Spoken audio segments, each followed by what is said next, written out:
So uh, we left off yesterday talking about the conditions that sort of lead to World War II, what was happening around the world that's going to get us to this huge conflict that outdoes World War One as far as casualties, the amount of the globe that's actually involved, um, and a lot of that had to do with the rise again of nationalism in Europe, particularly in Italy and Germany, and this idea of creating an empire, certainly a continental one, particularly with Germany, and creating living space for the German people, giving them room to grow. Because Hitler had this some very troubling ideas about German ethnicity, and this idea of a master race, and also the way that played out socially as far as his conduct with the Jewish population, particularly in Poland, which we're going to talk about some today, and of course in across all of Europe, anywhere that Germany touched, but particularly within the original German borders, becoming incredibly hostile towards German people, creating this fervor among the German citizens, and to blame their ills and woes on the Jewish community and singling them out for that, along with as I mentioned, Benito Mussolini taking control in Italy in the 1920s and installing a fascist regime that was incredibly this ultra-conservative, ultra-nationalist, very militaristic idea about rule, the state over people, promotion of the state and nationalism. And so you could tell, just without knowing what happens next and what we know about World War One, you could see that this is going to cause some problems. So we get to what would be the start of World War Two, and that's sort of up for debate as far as where we actually, say this is the start. When we look at World War One, we say the assassination of Franz Ferdinand is what basically started the war. It wasn't the cause of the war, but it was basically, what we could say was the sort of tipping point. World War II, some people look at the civil war in Spain that was going on through the 1930s, that was supported by fascist Italy and Nazi Germany, to the nationalists of Spain, led by Franco, was getting support from Germany and Italy at the time, who eventually took control of Spain. Some people look at the Sino-Japanese War in 1937 as the starting point. And then at the same time, Italy was invading Ethiopia. So there was all these conflicts that were sort of under the umbrella of what's going to be this global war. But certainly when we get to September 1st, 1939, there's no turning back. And a lot of people agree, certainly when we get to the Germany's invasion of Poland as that tipping point, like the assassination of Franz Ferdinand, because when they invade Poland, taking more land, they're going to, add that to the German Empire.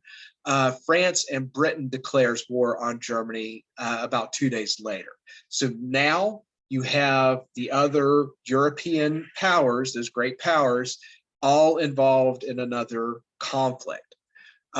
So what happens over the next several months, and frankly, about a year or so, Germany just chews up Europe. It just rolls over large masses of land, and occupying a big part of Western Europe. The style of fighting for the German army was what they call the Blitzkrieg. It's an operational sort of level of war, and that translates to English as the lightning war. And here, where World War One, we had mechanization, we had tanks that started showing up. We had airplanes, of course. We had automobiles, but World War II is far more mechanized. Tanks are much stronger. They have longer range. They're faster. Vehicles can carry troops to the battlefield. You still were using horses in World War I, but that lends itself to this idea of a lightning war, where they just roll over territory in the sort of surprise attacks and basically take over land before they, the opposition could really form and do anything substantial to stop it. It's a style of war that the United States adopted. That's largely the type of what we call shock and awe, or the air-land battle operation that the United States used in the two Iraq wars, trying to sort of overrun and overwhelm the Iraqi forces in particular. But it was quite successful early on. April 1940, Germany rolls through Norway and Denmark, invades Norway and Denmark. May 1940, Hitler is already up to France and has invaded Belgium. And I should stop here and mention as well, with Poland in 1939, Germany was still adhering to the non-aggression pact that it had signed with the Soviet Union. The Soviet Union also invades Poland on the other side, as basically an ally of Germany, and is taking land on the eastern side of Poland, where Germany is taking it from the west. And as Germany is just basically rolling over Europe, there's not a lot of resistance until they get to France, and there is quite a bit of fighting in France when we get to May of 1940. But France and the British soldiers that are there on the mainland of Europe trying to fight Germany are having a hard time, and they keep getting pushed back until they're basically facing the English Channel. They're can't stop Germany, and that results in a large evacuation in May of 1940, at the end of May 1940, at Dunkirk. There's a great movie about it that was recently made, and the operation to get those soldiers out, there was, I think, over 100,000 troops that were evacuated, both French and British soldiers that were evacuated from Dunkirk over the course of several days. And that was called Operation Dynamo. And it got to the point where private ships, not part of the British Navy or the French Navy, yachts and pleasure boats and fishing boats were coming to get soldiers from Dunkirk, from around the port there, and then taking them on either to England across the English Channel or onto naval ships to rescue them.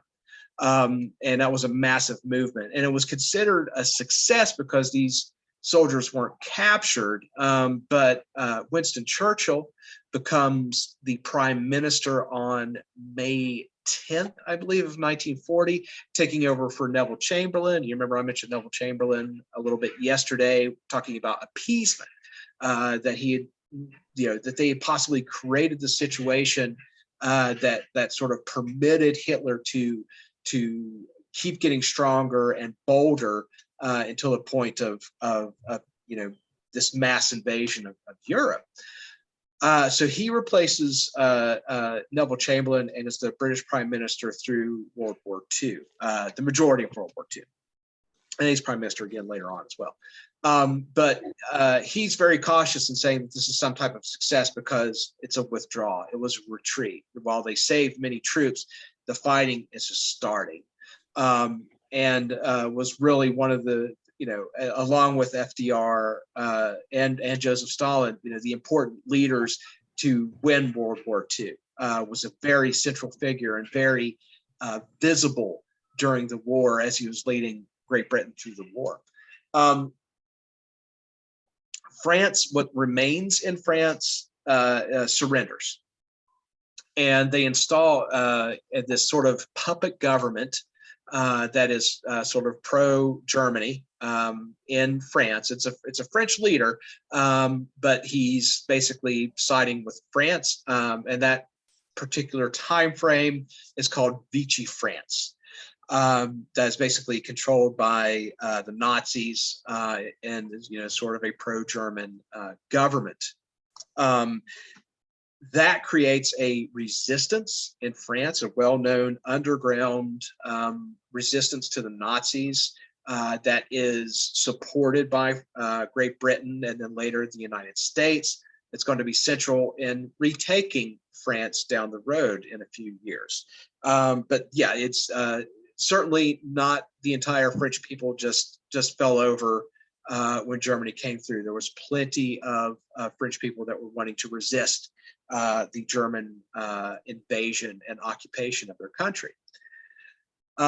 Once we see France fall, Germany pressures Great Britain to sign a peace treaty or enter a pact of non-aggression.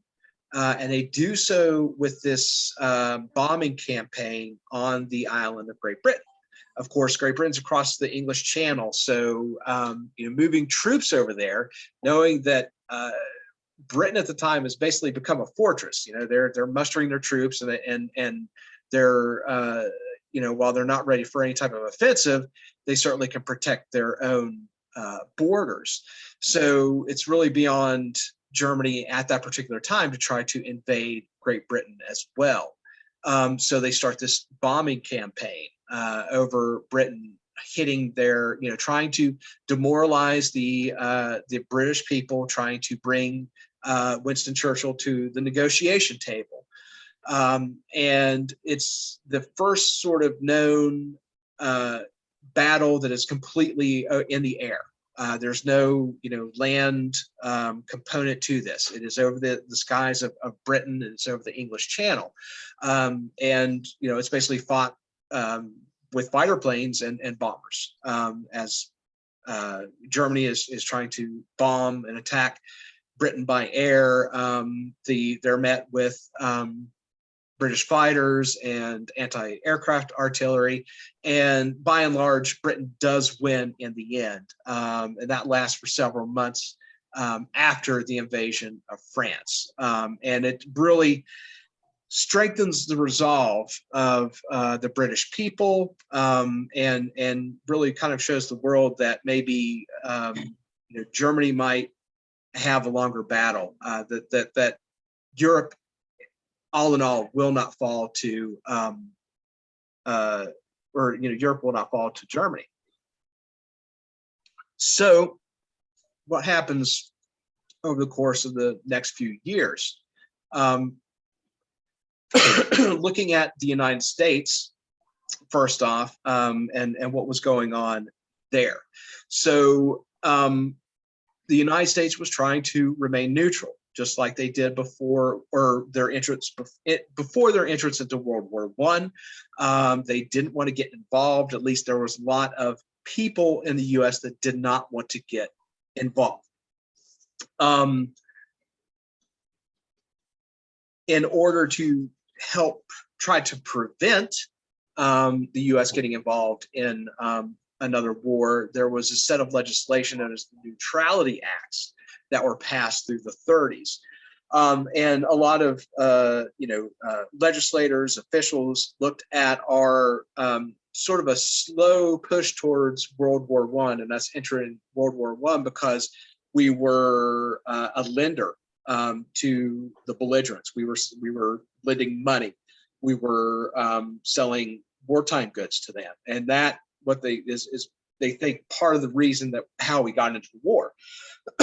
So they're trying to prevent that this time with a set of neutrality acts. So the first one in 1935 banned the export of munitions to belligerents. Now, it's 1935. Nobody is fighting yet in 1935.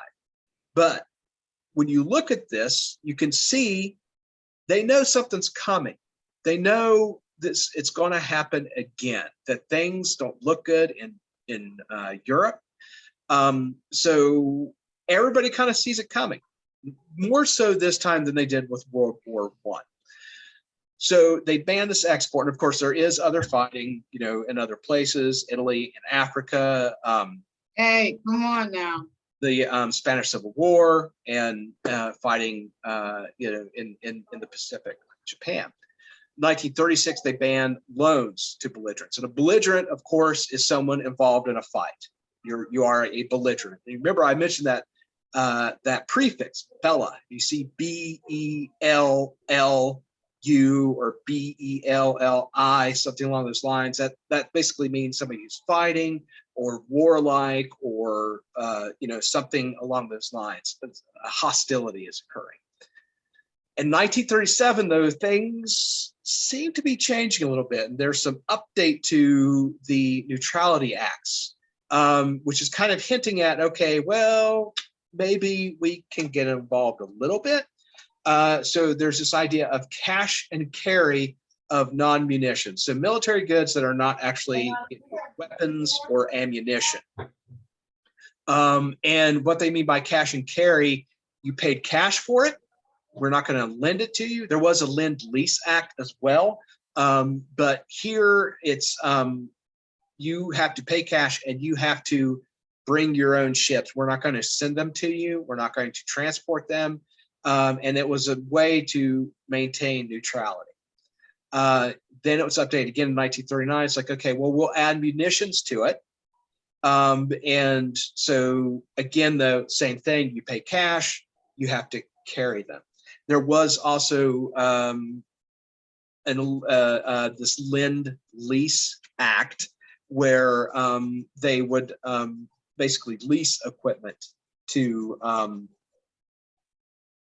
the forces in Europe, belligerents.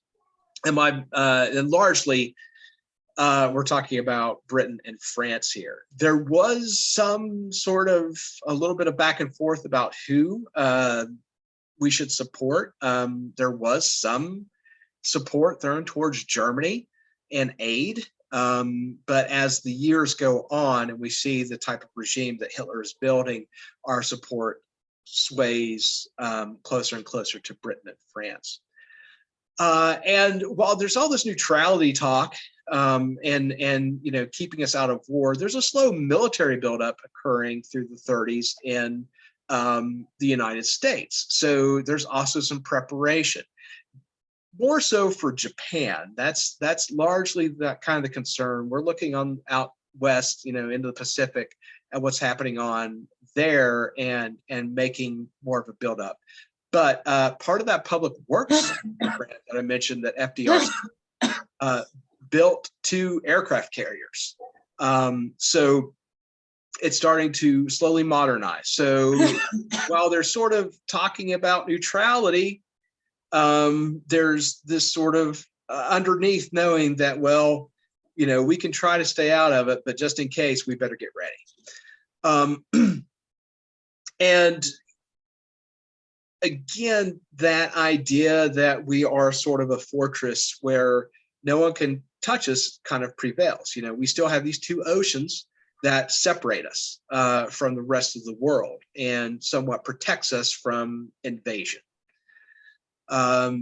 Which also sort of lend itself to the idea of isolationism all along. We can keep to ourselves and just take care of ourselves because the rest of the world can worry about their hostile neighbors. While that's going on, and the United States is sort of battling with what their role is going to be in this war. There's a war in the Mediterranean. Italy attacks Malta and Greece. And there's war across North Africa as German and Italian forces are taking land in North Africa. Then quite a turnaround in the relationship between the Soviet Union and Germany. But this was a very, Why are you wasting the whole cup? nervous, tentative sort of Stop playing with me. Alliance to begin with. And you remember when I talked about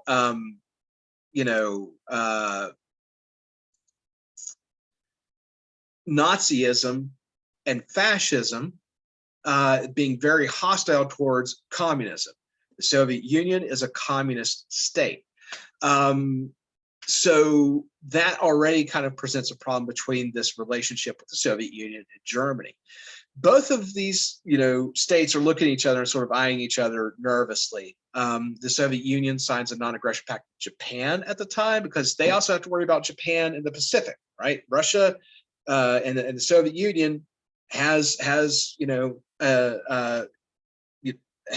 coastal land on the Pacific, much closer to, well, they have to worry about Germany over here. Russia is this huge, and the Soviet Union at the time was this huge landmass that covers so much of Asia and Europe. They have to worry about Germany on one side, they have to worry about Japan on the other, but they signed this non-aggression pact with Japan to start with. But Hitler, in his neurosis and his paranoia, decides to go ahead and invade the Soviet Union. And that starts with the Operation Barbarossa in June of 1941. So this, in the long run, is going to probably seal the fate of Germany, because now he has to spread himself thin to fight on two fronts. He's trying to eat up Europe to his west, and now he's going to invade the Soviet Union, which has never worked well for anybody invading Russia. So logistically, that's creating a problem for Germany. And then a few months after that, we're going to get the United States pulled into the war when Japan attacks Pearl Harbor on December 7th, 1941. So Japan continuing to worry about the U.S. Becoming hostile, wanting to maybe continue to make gains in the Pacific, bombs the U.S. fleet that is harbored at Pearl Harbor in Hawaii. Hawaii at the time was a territory of the United States. It had not become a state yet, but it was a main naval base for the United States. And they destroyed several of our warships. There was lots of deaths, but this attack, several things about it. For one, no longer could the United States look at itself as this fortress on the other side of the world. We got reached by a hostile country. That stretched Japan to its limits to actually reach Hawaii and bomb the naval base there. It was all done with aircraft and I think maybe a few boats and submarines that torpedoed some ships. But just reaching, getting those aircraft carriers there and getting those planes into position and everything was really, stretched what the capacity of Japan at the time. That's a big ocean, and that's a lot of distance to cross to get there. So probably still don't have to worry about, Japan showing up in California and invading Los Angeles, or something like that. But it did start to worry United States citizens, of course. This was a wake-up call. And of course, it infuriated Americans. And that was the tipping point for the U.S. to enter the war, the attack on Pearl Harbor on December 7th, 1941. Would there have been something else that happened? This is sort of the Franz Ferdinand moment in World War I.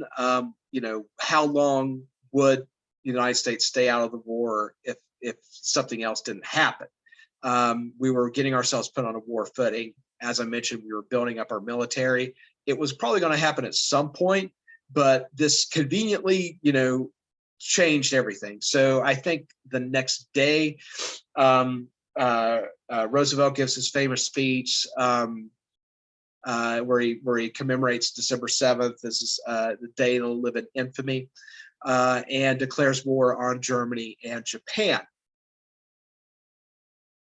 Now that's a problem for The United States, of course, sort of like Germany that decides to fight on two fronts, the United States is going to have to fight Japan in the Pacific, and they're going to have to help Britain and the Soviet Union fight Germany in Europe. So let's see how that goes for the next few years. So once we get into 1942 and 1943, there does seem to be a few sort of gains for the alliance, the allies, right? We call the Axis powers, Italy, Germany, and Japan, the Axis. The allies, Great Britain, Soviet Union, and the United States. That's the big three that, some, history nerds will call them. France, of course, the French underground resistance is going to be part of that. China is also an ally here because they are also fighting Japan. We're going to support China in their fight. China is having their own issue through the 1930s and in the 1940s with the Civil War between Maoist or the communists of China, led by Mao Zedong, and against the national Chiang Kai-shek. So there's turmoil within China as well. But and of course, all of Great Britain's Commonwealth. So Canada has troops there. Canada's involved before the U.S. Australia. So when I talk about a world war, it is pulling in so much of the world, and so much more than what was in World War I. But we're starting to see Japan falter as the U.S. Gets back on its feet after losing the ships at Pearl Harbor.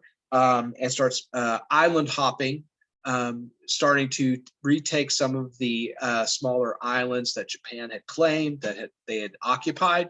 Largely Marines, there are Army forces there as well. Huge naval battles in the Pacific. And I won't, bog you down with a bunch of details. And one of the tipping points in the Pacific was the battle for Guadalcanal. That occurred between August 1942 and February 1943. It was a strategic point, strategic ground. It was an island in the Pacific that the United States reclaimed from Japan after some really, heavy fighting there and some naval battles. So some progress is happening. Now, this is, really tentative. Things could change here. There's still a lot of brutal fighting left for years to come, but things are starting to shift a little bit. On the Eastern Front, we have the Battle of Stalingrad, which is a huge bloody battle in the Soviet Union between basically the same time that the U.S. is fighting Japan in the Pacific. Germany is fighting the Soviet Union at Stalingrad. Heavy losses on both sides. The Soviet Union was just, more than any other country, devastated in World War II. More losses of Soviet soldiers, the Red Army, than any other, and civilian deaths. Just a huge toll on their population. We'll talk about that probably Monday. We'll kind of wrap up and talk about the aftermath of World War II, but heavy losses, logistic problems for the Soviet Union trying to get support, but they hold on. Joseph Stalin is begging Churchill and Roosevelt to open up a Western front. I need, I need some relief here. I need a distraction. He needs his allies to start fighting Germany somewhere in France or somewhere along the western side of Europe to alleviate just the pounding that the Soviet Union is taking right now, because the fighting in Europe in the West at this point is pretty low because there's no major front that's no major fighting by the Allies on that side of Europe yet. Um, and then, like I mentioned here, things are going well for Germany in Europe. They start attacking American ships in the Atlantic, which has always been a problem. There's a Tom Hanks movie about that. Trying to cross the Atlantic is risky, much like it was in World War I. They're going to attack shipping. They're going to attack, obviously, military forces. But there's also some advancements made in the war for the Allies when they start these strategic bombing campaigns over Germany and some of the occupied lands of Germany. So I think that's a B-29 in the picture there. These huge bombers, and there would be at some points hundreds of them in the sky, just dropping tons and tons of iron bombs on German factories, petroleum processing plants, rail yards, bridges. So the idea of attacking their wartime production, which I mentioned back, this is an idea that went back to the Civil War, trying to undermine their ability to make war, which is an idea of modern war. Lost a lot of men doing this during daytime bombing. These bombers would get shot down by German aircraft and German anti-artillery. A good movie there is Memphis Belle, about a particular bomber on its last mission. But there was some success, slowly sort of deteriorating Germany's ability to make war by hitting some of these plants that, ball bearing plants, whatever it may be, anything that you would use to build a tank, a gun, or move it to a location was a target for strategic bombing by Great Britain and the United States. Most of these planes left from Great Britain, would fly over the English Channel into France and then Germany, and then hopefully make it back. So that was our first real sort of effort until we get troops on the ground in Europe. So there is a lot of fighting in North Africa, and the Allies are seeing some success there, getting Germany to reverse some of the progress they had made, taking up some of the desert and some of the cities and populated areas in North Africa. But we still have this Western Front to deal with. So moving on to the big advance by the Allies and opening up that Western Front that Joseph Stalin had been begging for a couple of years now. Throughout the course of the war, there were several conferences where the great three, the big three world leaders or heads of state would meet. So FDR and Winston Churchill and Joseph Stalin on several occasions met at these conferences to discuss strategy, to come to some type of term. The Casablanca Conference, for one, I think is where they decided that of those great powers, nobody would sign a treaty with Germany independently. And they agreed that the only way to win the war was unconditional surrender by Germany. So these conferences always made sure it's sort of that that alliance was on the same page. So finally, we get to a little bit before we get to the actual Western Front, opening the Western Front. The Allies do invade Italy. And have a lot of success there, turning the Italian war effort on its heels, to the point where Mussolini is captured at one point. There is a civil war that takes place because you have a lot of Italians are not happy with the fascist rule. They're not happy with what has occurred. So they turn on Mussolini, and there's fighting within Italy. When it's all said and done, Italy becomes an ally of Great Britain and the United States, and Soviet Union turns on Hitler, which is what they did in World War I, as they had been part of that Triple Alliance with Germany. And then by the end, they had changed their mind and sided with Great Britain and France and the United States. Mussolini tries to start another government in a pro-fascist part of Italy, and he is assassinated by partisans in April 1945. I think April 28th, 1945. So the end of fascism in Italy basically dies with Mussolini at that point. So Italy, through starting with 1943 through 1944, is a lot of turmoil. Part of that's because of the invasion. Part of it's because of internal dissent and a civil war. So things are just falling apart for Italy, which is good, of course, for the Allies, because Italy can't continue to maintain the support of Germany. It can't maintain, occupying other countries and things like that.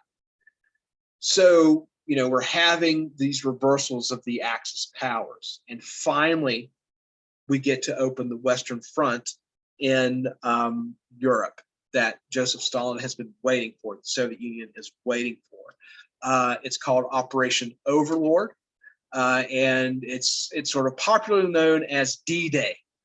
June 6, 1944 was only like a little over a month ago. There's typically a big celebration. There's a big remembrance and ceremony to excuse me, to commemorate that day. And it was the invasion of Normandy, France. It was a huge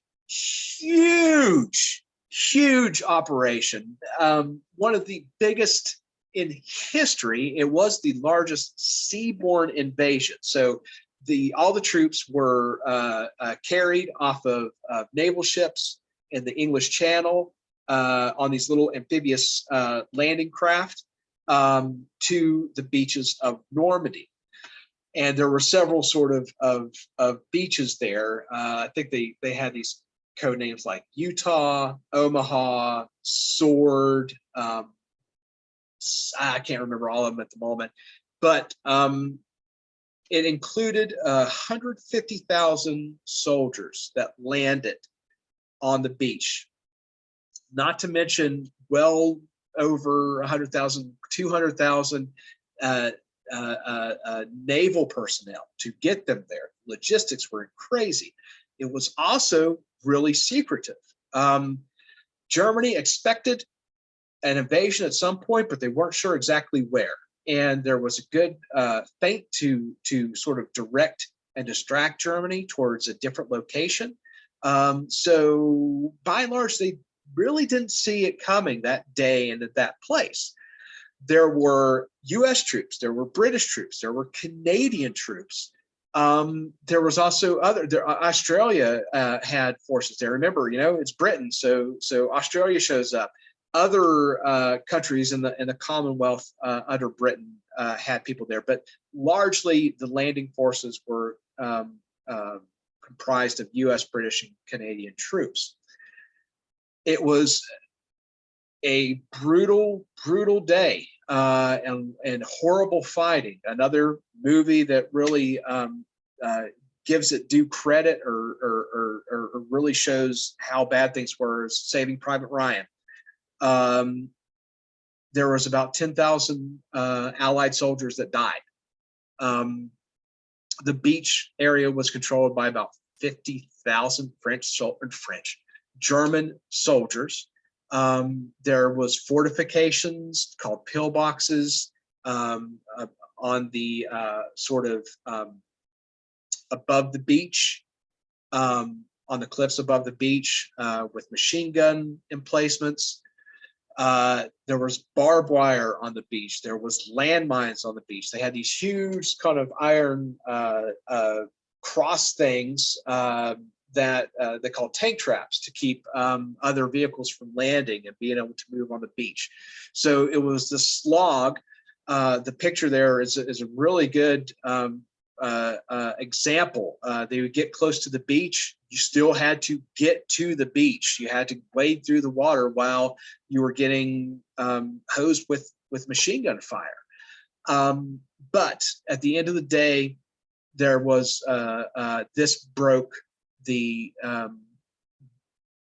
or allowed the entrance of the Allies onto mainland Europe. It gave us a point to start rolling up the German army. So over the course of the next several months, not quite a year, we'll say about 8 to 9 months, there is hard, brutal fighting across Europe. Finally, Germany makes one last attempt at this offensive, the Ardennes offensive, December 1944. It's about a month long. It's also called the Battle of the Bulge. It's a largely a forested battle in the dead of winter. You know, some of the heaviest fighting by the Allies occurred there, but it did not last very long, and Germany had to continue to withdraw. So they're losing ground. All that ground that they had chewed up between, you know, late 1939 and early 1940, quickly losing it to the Allies until they get backed up to their own homeland. And then finally, you know, Germany has lost so much manpower, so much fighting power. They have boys, children that are fighting by the end, recruiting anybody they can to fight the Allies as they approach Berlin. And finally, the Soviet Union gets to Berlin first. So they had broken through and you know, started rolling back Germany on the Eastern Front, and they surround Berlin in early April 1945 and start choking it. And then finally, Hitler commits suicide April 30th, 1945. That puts Joseph Goebbels, I believe, in charge. And within a few days, I think May 6th, maybe, if I'm remembering correctly, Germany surrenders. So that's considered Victory in Europe Day. So that basically ends the war on the Western Front with the surrender of Germany. We get the conditions that we expected. There's a realization once we get to Berlin, once US troops start getting into Germany, of what was happening there, not just the war, but in terms of the Jewish Holocaust. In 1942, there's the Nazis, in particular Hitler, authorizes what they call the final solution. I have to sneeze. Maybe not. Okay.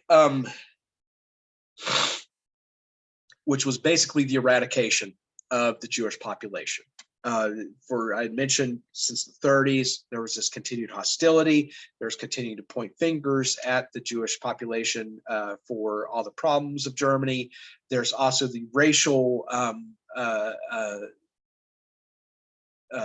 influence of this master race that obviously Jewish people do not fit into. So the final solution is basically eradicating that population. Through the early 1940s, there's a quickened pace of moving Jews first off into these ghettos and then into concentration camps, work camps, and then death camps, where they were gassed, hundreds at a time. They were starved to death. Anything they could do to mistreat them was done. And U.S. troops had heard, maybe some of this was happening, but then were shocked when they started coming across these concentration camps and finding these people that were emaciated. And there was this final realization once we got into Germany, once photographs started getting taken, once we collected documents of what was really going on there. So, of course, on top of all of the death Germany's responsible for in terms of invasions and war, at least 2 to 3 million Jews died in camps. In Poland, I think it was 90% of the population.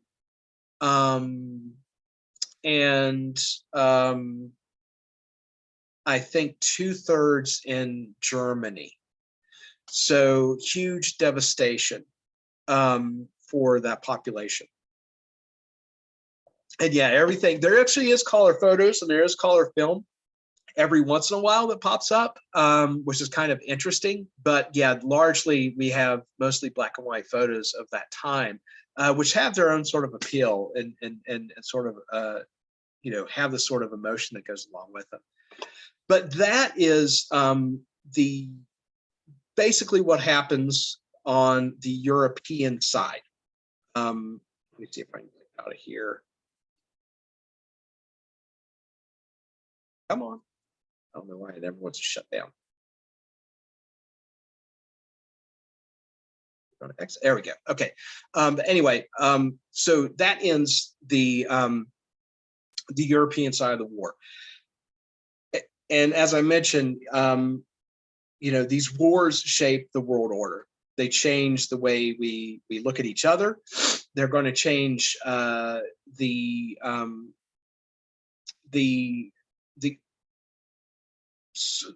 it's going to shake up the world as terms of who's the most influential and who's going to come out of this really on top. Germany is a big contentious point when we get into the rest of the 1940s, 1950s, 1960s, 1970s, 1980s. And we'll talk about that next week. We'll deal with what happens in the Pacific on Monday, which is also a huge point as far as how we're going to shape the world and what the world is going to look like. And we still have ramifications of that. We still deal with what happened in World War II on a daily basis around the world. But anyway, that does wrap up the European side of it. So any questions on what happened during World War II? I just gave you about 4 years of war in about 45 minutes. So any questions on that? No, good. Okay, so yeah, we'll talk about the end of the war on Monday. We'll follow that up with some of the Cold War. We'll start talking about some domestic issues again in the United States through the 1940s and 1950s next week. So sometime maybe by the end of next week, we'll actually get through all the history, or certainly very close to it, and then we'll talk about some civics and some economics.